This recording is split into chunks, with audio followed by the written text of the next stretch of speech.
Abra comigo a sua Bíblia na primeira carta de Paulo a Timóteo, capítulo 4.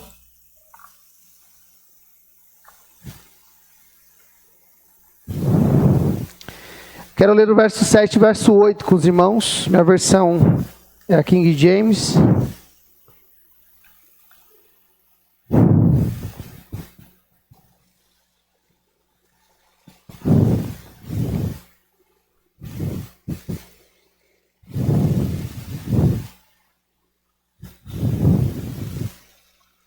Se eu fosse dar um tema a essa mensagem, eu diria que seria a arte de priorizar.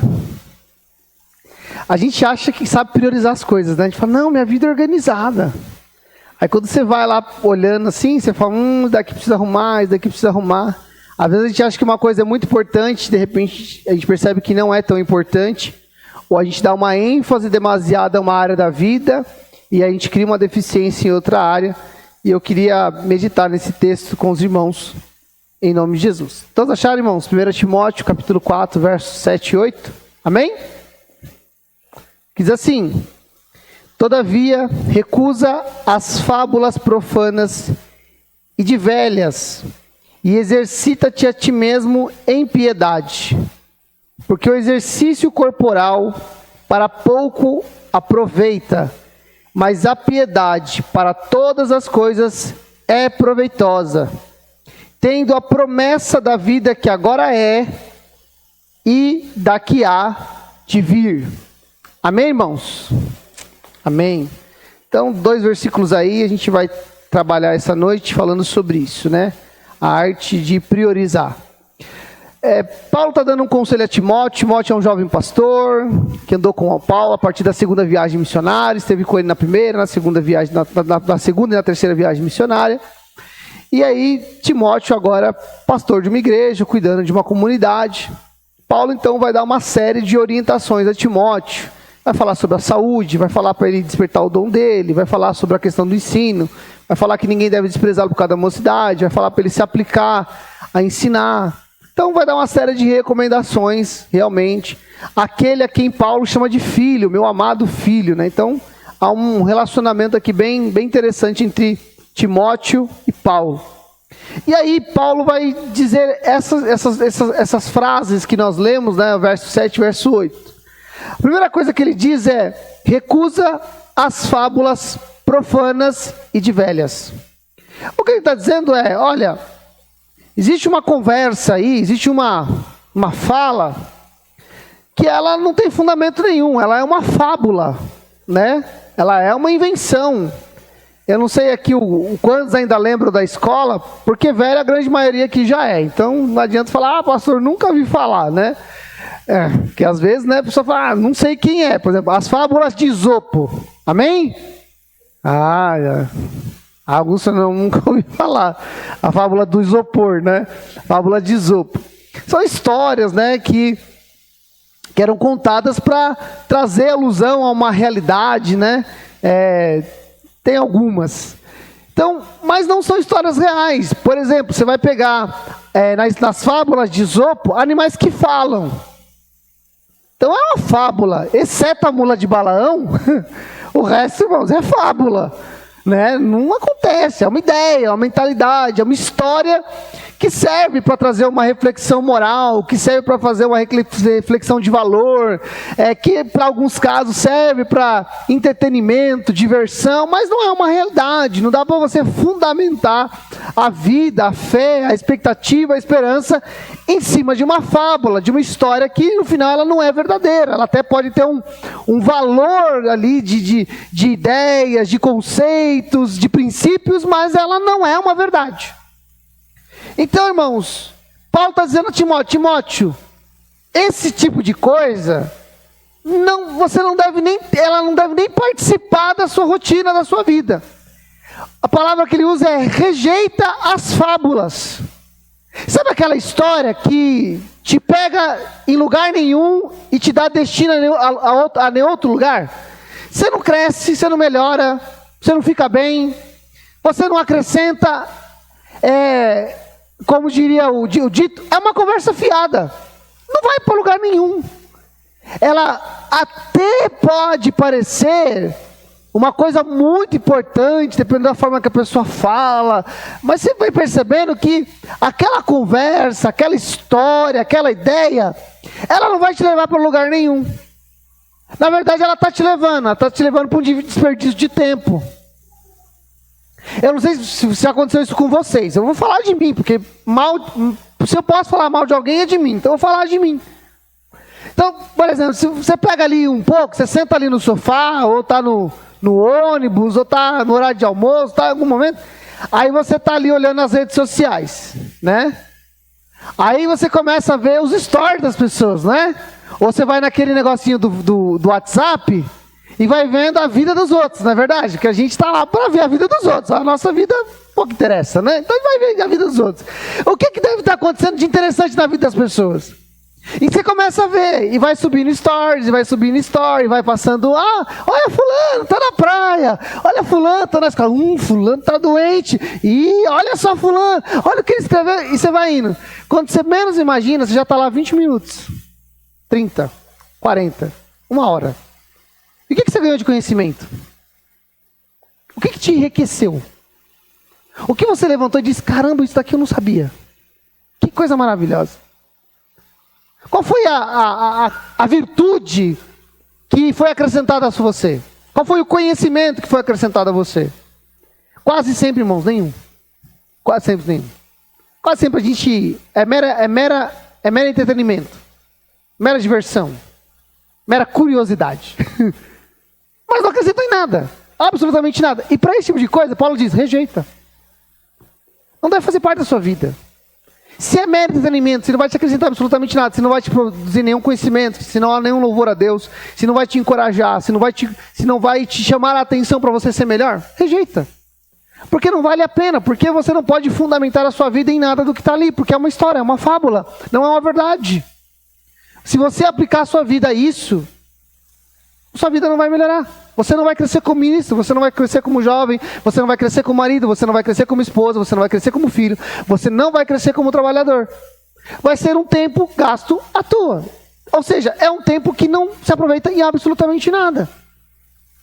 Irmãos, nós vivemos numa época, e eu estava numa reunião hoje, eu estava ouvindo isso, e é interessante que quem falou isso para mim, quem falou isso na mesa, não é um pensador, não é um pastor preocupado com a alma das pessoas, é um empresário. E ele falando de treinamento, ele fala sobre isso, falou assim, olha, antigamente nós tínhamos menos informações, em todos os sentidos. Hoje em dia, antigamente, a gente via informações aonde, né? Antigamente, letreiros, né? A gente andava na rodovia, tinha aqueles letreirão, né? A gente via em letreiros. A gente via em outro lugar, uma informação aqui, acolá. Hoje em dia, irmãos, tudo tem informação. A camiseta das pessoas tem informação.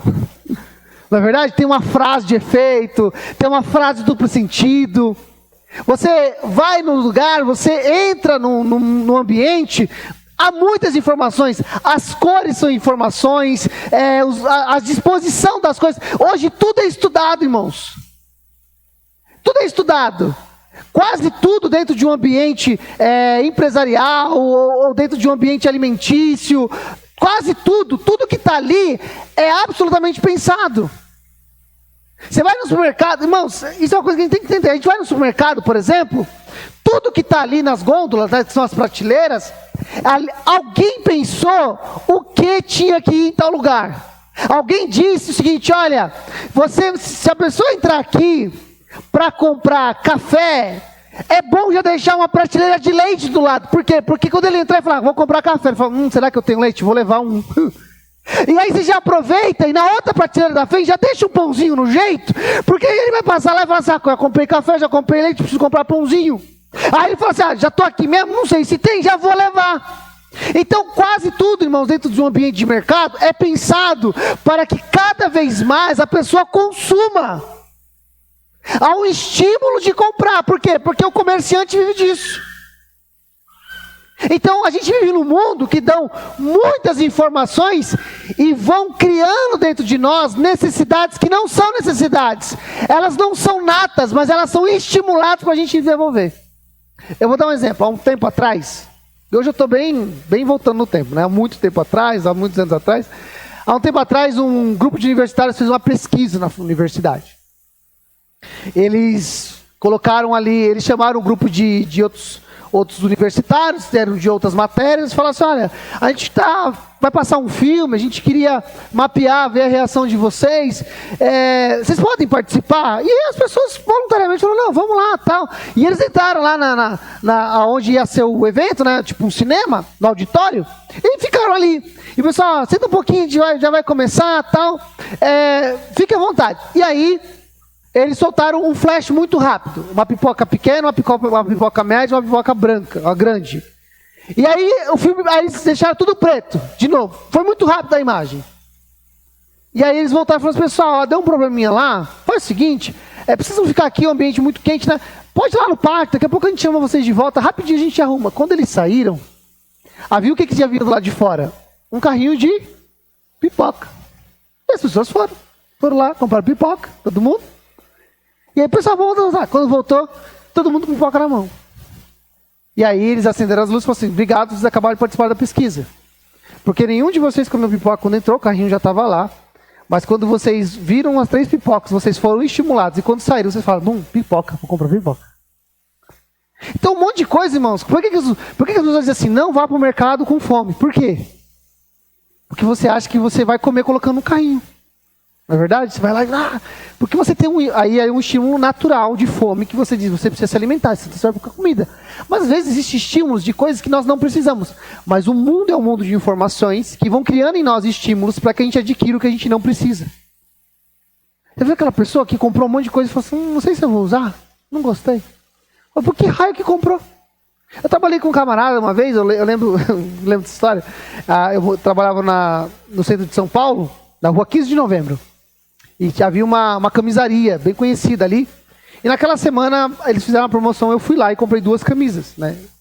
Aí eu entrei com as 2 camisas, né? O cara falou, tá. Não, comprei lá, tá em promoção, tá barato, tal, tá aí, comprou. Depois, irmãos, ele foi lá e ele comprou 10 camisas. Pergunta se algum dia ele foi trabalhar com uma das 10. Não, ele continuou usando as mesmas camisas. Mas de repente, por algum motivo, ele se sentiu estimulado a adquirir. Ou seja, é um desejo, é uma vontade, é um estímulo, é um conhecimento, é algo que te chamou a atenção, mas no final não te produziu absolutamente nada. Então, Paulo diz o seguinte, para esse tipo de coisa, rejeita, porque você não vai crescer, você não vai melhorar, você não vai adquirir absolutamente nada. Amém? Agora Paulo vai dizer o seguinte, exercício na piedade, e ele vai entrar dizendo assim, o exercício físico é pouco proveitoso. Ele não diz aqui que o exercício físico não tem proveito. Ainda bem, né, irmãos? Porque cansa pra caramba fazer exercício. Na verdade, Lucas, acho que a mulher fala, o pessoal que está começando a querer caminhar aí, cansa. A gente acha que vai ter um ganho né? E aí Paulo chega e fala assim, exercício físico, beleza. As fábulas rejeitam, mas exercício físico tem proveito, mas é pouco proveitoso. Ele está dizendo o seguinte, olha, tem o seu valor. Tem o seu valor. Tem a sua aplicação. Mas dentro da escala que eu estou querendo falar para você, Paulo, ela é pouco proveitosa. Eu diria aqui, irmãos, em vez de colocar só apenas exercício físico, eu diria que qualquer nível de cuidado pessoal nosso, ele é proveitoso. Mas ele não pode ocupar todo o nosso tempo. Eu colocaria talvez aqui, junto com essa frase, junto com o do Paulo, né, a gente pode tentar crescer o intelecto. A gente pode tentar crescer as finanças. A gente pode querer melhorar o nosso corpo, né? Ter mais saúde, ficar mais bonito. Não é pecado não, irmãos. Querer ficar legalzinho, né? Chapado, tal. Eu não consigo, então tá tudo certo. Não, mas a pessoa quer, ela gosta, ela se sente bem, se sente legal, tal. Não tem problema nenhum. Só que isso não pode ocupar toda a sua vida, todo o seu esforço. Correr atrás de ter cada vez mais recursos. Eu não estou nem falando de ficar rico, tá, irmão? Mas assim, ficar desenfreadamente preocupado com ter recursos, ou ficar desenfreadamente preocupado em ter mais conhecimento, ou ficar desenfreadamente preocupado em ter mais de alguma coisa que necessita do seu esforço. E Paulo vai dizer, isso tem o seu valor, isso tem a sua necessidade, isso tem o seu lugar. Eu não estou aqui desprezando, não estou dizendo que é igual a fábula, que não te faz nada, que não te dá nada, que não te acrescenta em nada. Isso acrescenta. Mas, na escala que eu quero dar para você, do estilo de vida que você precisa de viver, ela é pouco proveitosa. Irmãos, eu não sei vocês. Agora, se a gente for parar para pensar, não sei se vocês já pararam para pensar sobre isso. Às vezes eu paro e fico pensando, né? Se você soubesse, vamos lá, você é um empresário. Vou usar uma linguagem mais simples. Você é um empresário. E você tem na mão 2 negócios. Amém? 2 negócios. Você sabe que um negócio, ele vai te dar retorno. Mas esse negócio, ele vai extinguir em 1 ano. Daqui a 1 ano, aquilo que você está vendendo, o conhecimento que você está dando, ele não vai fazer mais sentido nenhum. É tipo pessoas que fez curso de datilografia. Eu fico imaginando quem investiu em fazer uma escola de datilografia. Até um certo tempo, deu dinheiro. Amém? Até um certo tempo, estava joinha. Pessoas que investiram em lugares de revelar filmes. Não é verdade? Eu vou lá, eu vou revelar meu filme. Pessoas iam lá, pegavam aquele cartuchinho, pedia a Deus para nenhum deles sair queimado, não sair zoado, para sair tudo bonitinho, né? 48 fotos, só serviu 10. Né, que o cara não olhou errado, que não olhou pro alto, que não olhou pro pé, que não saiu de olho fechado, que os olhos não saíram igual de um gato. Então, porque era isso que acontecia, não é verdade? Hoje em dia o pessoal tira foto, os mais novos não sabem nem o que eu estou falando, porque eu tiro a foto, não gostei, exclui. Antigamente não tinha esse negócio de excluir, estava lá registrado, marcado, já era. É o que tem. Então quem investiu tendo um tipo de loja como essa, não pode investir mais. Então você sabe que você vai investir, você vai ter um lugar, um conhecimento, um produto que vai te dar um retorno, mas vai durar 1 ano. E você tem um outro negócio que vai te dar retorno e esse vai durar 50 anos. Aonde você vai aplicar mais o seu dinheiro? Aonde? Irmãos do céu. Aonde? No 50. Joá, me ajuda. 50, é óbvio, irmãos. Agora você fala assim, você não vai aplicar nenhum dinheiro naquele que vai te dar 1 ano? Lógico que você vai. Por quê? Porque ele vai te dar retorno em menos tempo. Por menos tempo, mas ele vai te dar retorno. Mas há algum que vai te dar retorno por mais tempo. Então, o que você vai fazer? Eu vou pegar o montante, a maior quantidade eu vou aplicar onde vai me dar mais tempo de retorno, e onde vai me dar menos tempo de retorno, mas vai me dar algum retorno, eu vou aplicar também. Isso para nós é muito claro, não é? É simples de dizer. Não precisa nem saber muito mercado de capitais, entender muito de economia, macro, micro, né? Não precisa entender de CDB, CDA, LIS, não precisa. É matemática simples ali, ó, rapidinho a gente entende esse negócio. Agora, no que a gente deveria investir mais? Na nossa vida passageira ou na nossa vida eterna? Deveria ser tão simples entender isso também, não é verdade? Mas por algum motivo a gente ainda tem dificuldade de colocar prioridades. Paulo vai dizer o seguinte, olha, fábula você rejeita. Isso daqui não tem que nem participar da sua vida. Isso daqui não tem que nem fazer parte de você. Fábula, para fora. Cuidados pessoais, aqui ele coloca como exercício físico, mas eu quero ampliar para cuidados pessoais. É proveitoso, mas também você não pode dedicar tudo a isso. E aí ele vai dizer o seguinte, olha a expressão que ele usa. Exercita-te na piedade. Bom, irmãos, quem faz ou quem já fez exercício físico sabe o seguinte, exercício físico cansa, fadiga, em alguns casos dói. Mas Paulo está dizendo para Timóteo, exercita-te na piedade. E ele, olha o que interessante ele diz, porque a piedade para tudo é proveitosa. Olha que interessante que Paulo está dizendo, olha, vamos lá, irmãos, vamos tentar ser cada vez mais claro, tentar ser mais didático, né? Vamos lá.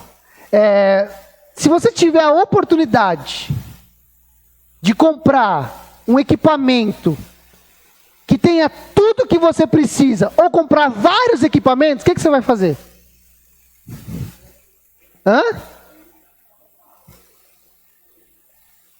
Uma questão de espaço, às vezes até uma questão de preço, não é verdade? Então, você vai comprar um só. Porque está tudo lá. Você consegue fazer tudo ali. Não é verdade? Você fala, vou comprar. Está tudo aqui. Consigo fazer. Não preciso comprar vários. Compro um que vai me atender em tudo. O que Paulo está dizendo é, olha, se você se exercitar, se você se doutrinar, porque aqui, irmãos, Paulo está fazendo um paralelo com um atleta. Aqui também é uma linguagem. Paulo faz muito isso com o Timóteo. Ele está dizendo assim, olha, o atleta, ele precisa ter um horário de treino, ele precisa fazer a alimentação correta, ele precisa cumprir um cronograma de treinamento, ele precisa aqui dormir bem, acordar bem, ele precisa fazer isso. Precisa fazer isso todos os dias. E Paulo está dizendo o seguinte, se você se exercitar na piedade, ou seja, o que é piedade, irmãos? Piedade não é ter dó, já disse isso aqui, piedade não é ter dó. Piedade está ligado à reverência, à vida religiosa. Ou seja, se você se dedicar à oração, não é só que você vai se tornar um cara mais espiritual, uma mulher mais espiritual. Não é que você vai ter apenas experiências transcendentais. Você vai ser o melhor pai, você vai ser uma melhor mãe, você vai ser um melhor filho, você vai ser um melhor trabalhador. Porque Paulo está dizendo que o exercício da piedade, para tudo é piedoso. E no grego, irmãos, tudo é tudo. Vocês aprenderam no domingo que no grego nada é nada, e hoje vocês estão aprendendo que no grego tudo é tudo. Nunca digam que vocês não sabem nada de grego. Para tudo é proveitoso. Ou seja, quando eu exercito a minha vida, quando eu tenho uma prática, rotina, o hábito de ter uma vida de doutrinas espirituais, oração, jejum, leitura da palavra, se eu faço essa coisa, se eu me exercito nisso, se eu crio rotina, se eu crio meta, se eu tenho objetivos, se esse é um caminho para mim, o que vai acontecer? Para tudo me é proveitoso. Me aproveito em tudo, irmãos. Em tudo é proveitoso. E Paulo vai dizer exatamente o que é tudo aqui pra gente. Ele vai dizer assim, é proveitoso para a vida que é agora e para que há de vir. Ele está dizendo o seguinte, olha, se você se exercitar hoje na piedade, se você priorizar a sua vida piedosa, os efeitos dessa priorização serão imediatos, serão para agora. Você vai sentir uma diferença já, se você fizer isso. Você vai sentir diferença no agora, quando você sair de casa, quando você se relacionar, quando você estiver na sua família, quando você estiver com seus amigos, quando você estiver no trabalho, quando você estiver com uma vida dedicada e priorizada às coisas de Deus, saiba de uma coisa, você vai sentir os reflexos já, porque é para essa vida. Você vai sentir agora esses efeitos. Você vai ver frutificar para agora, para já. Mas ela é tão abundante que ela é para a vida que se manifesta agora, mas ela também é para a vida que há de se manifestar. Ou seja, você está, vamos colocar assim, você está investindo agora, e você, ao longo dos dias, você está sacando pequenos juros. Retornos diários. Mas ao mesmo passo, fica uma reserva para que você saque uma grande quantia futura. É como se alguém dissesse o seguinte, olha, eu vou fazer aqui um investimento. E eu preciso que parte desse investimento seja de forma imediata. Seja a minha reserva de emergência. Na hora que eu precisar, eu vou sacar. Mas eu também preciso que esse mesmo investimento ele corra ao longo do tempo e ele agregue riqueza para que em algum tempo eu consiga abrir mão de todas as outras coisas e viver só disso. Quase sempre é o sonho de todo investidor, né? É viver de investimento. Quase todo mundo... Eu fico pensando, se todo mundo nesse mundo viver de investimento, acabou o investimento. Porque o investimento tem que estar em cima de alguma coisa palpável. Correto? Mas não vamos entrar nessa seara, isso daqui é outros 500. Então, esse é mais ou menos o sonho. Então ele está falando o seguinte, eu preciso garantir o meu dia a dia, mas eu preciso pensar em alguma coisa no meu futuro. O futuro que me garanta fazer aquilo que eu mais gosto de fazer. Que me permita dizer para o meu chefe, eu não quero mais trabalhar aqui. Porque agora eu vou investir minha vida em uma coisa que realmente eu quero fazer. E é exatamente isso que Paulo está dizendo. que quando nós nos dedicamos, priorizamos a nossa vida piedosa, a nossa reverência, a nossa vida religiosa, nós fazemos pequenos saques que nos permite viver o aqui e o agora, mas nós acumulamos uma riqueza que vai se manifestar no futuro, irmãos. Quase sempre, irmãos, talvez um ou outro caso, salvo algum engano, quando você vai procurar um mercado para investir, mercado de capitais, ações, você precisa escolher um ou outro investimento. Ou você investe em alguma coisa que te permita sacar rápido, sem burocracia, ou você investe em alguma coisa que, para ter algum tipo de retorno, você precisa deixar algum tempo lá, né? São você quer fazer uma reserva de emergência, ou você pode esperar por mais tempo por esse recurso. Então, quando você vai para alguém que vai falar, eu quero falar, você vai precisar colocar aqui, você vai colocar lá. E é interessante que o único investimento aqui no reino de Deus funciona para as duas coisas. Ao mesmo tempo que você pode sacar diariamente, ao mesmo tempo que você é alimentado diariamente, ao mesmo tempo que todos os dias é colocado sobre você uma fração da eternidade, uma gota da eternidade, há um acúmulo te esperando do outro lado. Por quê? Porque você priorizou a coisa certa. Ou seja, a fábula não tem que fazer parte da nossa vida. Os cuidados pessoais, ele tem o seu espaço, mas ele também não pode ocupar todo o espaço. Mas a piedade, a vida com Deus, ela é proveitosa para tudo. Para o tempo de agora e para o tempo que há de vir. Para aquilo que eu vivo agora, para onde eu estou, com quem eu estou e o que eu faço agora. E também para aquilo que há de se manifestar futuramente. Eu garanto, irmão, se você chegasse para qualquer investidor, que falasse assim para ele, olha, você investe agora e você coloca todo dia um pouco. E todo dia você pode sacar um pouco, sem abater do principal e sem tirar dos juros. Você topa fazer investimento? Eu falo assim, lógico que eu topo. É lógico que eu quero esse negócio. Se eu ganho no dia a dia, no curto prazo, e eu vou ganhar lá ainda mais no longo prazo, eu quero esse investimento. E esse investimento está diante de nós, se chama piedade. Amém? Podemos orar? Você pode ficar de pé, eu quero orar com você, em nome de Jesus.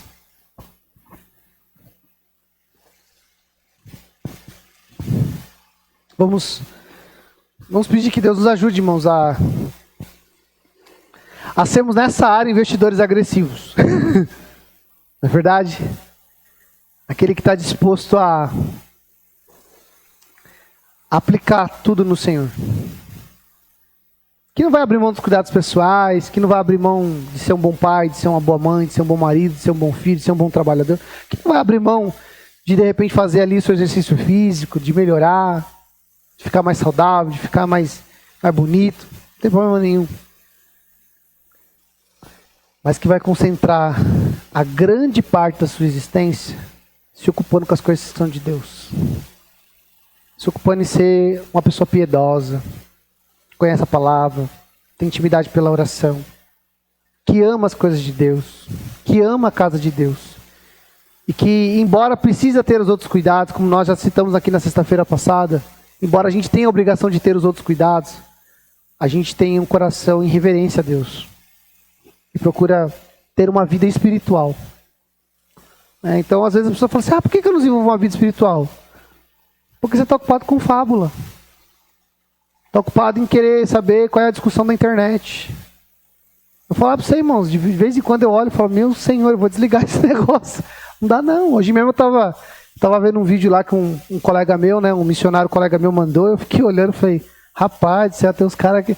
Porque, irmão, doutrina tem limite, heresia não tem limite não. Né? Paulo vai dizer, não ultrapassei a sã doutrina tem limite. Até Deus coloca, falando, não, aqui é limite, daqui eu não passo daqui. Mas a heresia, irmãos, galera, inventa cada história que não acrescenta em nada na vida das pessoas, só traz confusão. Então, aplica a sua vida em coisas espirituais. Você não vai colher só na eternidade. Mas eu sou muito novo. Camarada, é para agora, você vai colher já. Né? Você vai colher agora aqui, ó. Deus vai te abençoar, você vai colher para essa vida e vai colher para a vida que há de vir, tá bom? Vamos orar, vamos falar com Deus. Pai, no nome do Senhor Jesus Cristo, nós oramos essa noite, Senhor. E nós rogamos a Tua graça e as Tuas misericórdias. Pedimos que o Senhor nos ajude. Que o Senhor nos fortaleça, Senhor amado, a vivermos uma vida prática diante do Senhor. Eu oro, Senhor, para que nós possamos alinhar as nossas prioridades. Que nós possamos entender a partir daquilo que Paulo escreve a Timóteo, Senhor amado, acerca daquilo que nós devemos priorizar. Aonde deve ter o nosso maior enfoque, Senhor amado. Aonde deve ter o nosso maior esforço, a nossa maior dedicação. E Paulo vai dizer a Timóteo que a nossa maior dedicação precisa estar na piedade. Uma vida piedosa, ela é proveitosa para o tempo de agora. Ela é proveitosa para o nosso dia a dia. Ela é proveitosa para aquilo que fazemos, com quem nos relacionamos e aquilo que desejamos para este tempo. Mas ela também é proveitosa para se manifestar naquilo que há de vir.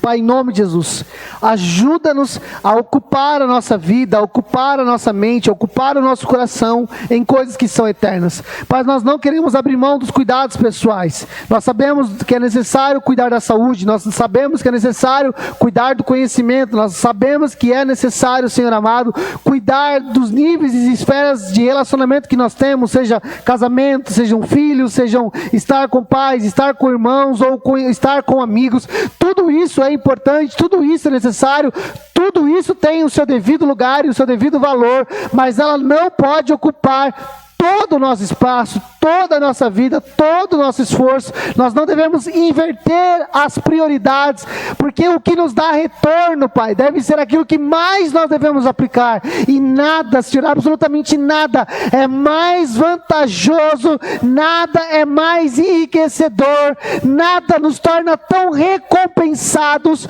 quanto dedicar a nossa vida às coisas do Senhor, ao reino do Senhor, aos valores eternos, a uma vida piedosa, Pai. Pai, em nome de Jesus, ajuda-nos e nos fortalece para vivermos esse tipo de vida e esta prática todos os dias, em o nome do Senhor Jesus Cristo. Amém. E graças a Deus. Você pode aplaudir ao Senhor bem forte? Amém.